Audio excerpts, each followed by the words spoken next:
महाराष्ट्र प्रदेश भारतीय जनता पक्षाचे अध्यक्ष चंद्रशेखरजी बावनकुळे, राज्य मंत्रिमंडळातील एक प्रभावी मंत्री आमदार रवींद्रजी चव्हाण यांच्या उपस्थितीमध्ये आमदार प्रशांतजी ठाकूर, आमदार अभिषेक पाटील आणि भारतीय जनता पक्षाचे रायगड रत्नागिरी लोकसभा मतदारसंघातील सर्व प्रमुख नेते मंडळी यांच्या समेत आज त्या ठिकाणी प्रदीर्घ बैठक त्या ठिकाणी झाली। स्वाभाविकपणाने भारतीय जनता पक्षाच्या नेत्यांच्या कार्यकर्त्यांच्या काय भावना होत्या त्या बावनकुळे साहेबांनी आणि चव्हाण साहेबांनी सकाळपासून प्रदीर्घ ऐकल्या। महायुतीचा उमेदवार आहे त्याने माझ्या समेत या विषयावरती चर्चा त्या ठिकाणी करायची होती आणि आजच्या बैठकीमध्ये पूर्णपणाची चर्चा त्या ठिकाणी झाली।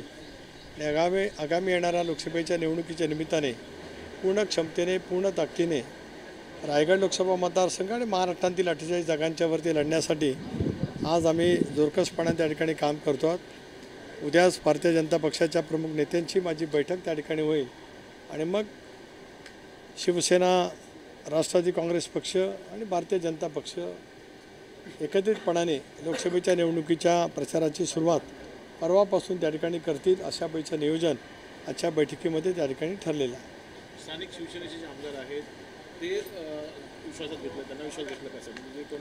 माननीय मुख्यमंत्री महोदयांच्या उपस्थितीमध्ये शिवसेनेचे आमदार भरतशेठ गोगावले, महेंद्र दळवी, महेंद्र थुर्वे, योगेशजी कदम यांच्याजवळ यापूर्वी चर्चा झाली होती। त्यांच्याजवळ परवाच बैठक त्या ठिकाणी झाली, त्यामुळे एकत्रितपणाने त्यांच्या स्तरावरती काम होईल।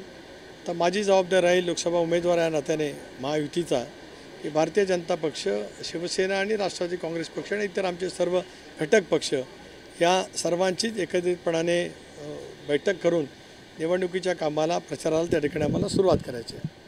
तर काल निलेश लंकेंनी शरद पवार गटात प्रवेश केला। आज रोहित पवार म्हणतात की आता एक ट्रेलर आहे, पिक्चर अभी बाकी आहे। असं आहे की सर्वांच्याच वक्तव्याला काय मला फार उत्तर देण्याची आवश्यकता वाटत नाही। बालिशपणाने उत्तरं जे काही वक्तव्य करत असतात त्याची उत्तरं त्या स्तरावरचे माझे सहकारी त्या ठिकाणी देतील। छगन भुजबळ अजून ठाम आहेत, नाशिकची जागेचा तिढा सुटलेला नाही आहे, शिवसेना क्लेम करते आणि छगन भुजबळ मात्र ठाम आहेत का मला जातं? एक बाब आहे की वरिष्ठ पातळीवरती या संदर्भामध्ये चर्चा यापूर्वी झाली, त्याच्यातूनच काही गोष्टी त्या ठिकाणी पुढे गेलेल्या आहेत। आज उद्या राज्याचे मुख्यमंत्री एकनाथराव शिंदे, उपमुख्यमंत्री देवेंद्रजी फडणवीस आणि उपमुख्यमंत्री अजितदादा पवार आणि प्रदेशाध्यक्ष म्हणून मी आमची बैठक आणि बावनकुळे साहेब अशी आज उद्या होईल आणि त्या संदर्भातले सुद्धा निर्णय 1-2 दिवसामध्ये त्या ठिकाणी निश्चितपणाने होतील।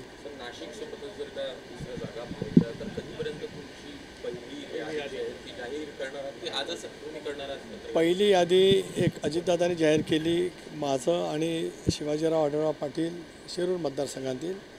दुपारच्या नंतर आज आमचे राष्ट्रीय अध्यक्ष अजितदादांशी बोलून मी काही मतदारसंघातल्या उमेदवाराच्या वतीमध्ये त्या ठिकाणी घोषणा करणार आहे। सर, परभणीबद्दल जानकर एक बातमी दिली ती जागा आणि ती जागा जानकर होती। मी आपल्याला ते सांगतो की काही वेळातच माझी पत्रकार परिषद त्या ठिकाणी होईल।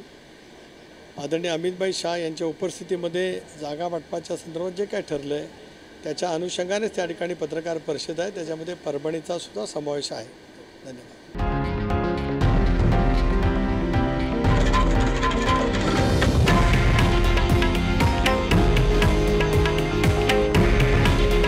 हे आहे देशातील नंबर 1 न्यूज नेटवर्क आणि आपण पाहत आहात TV9 मराठी। काळजी तुमची, हित महाराष्ट्राचं।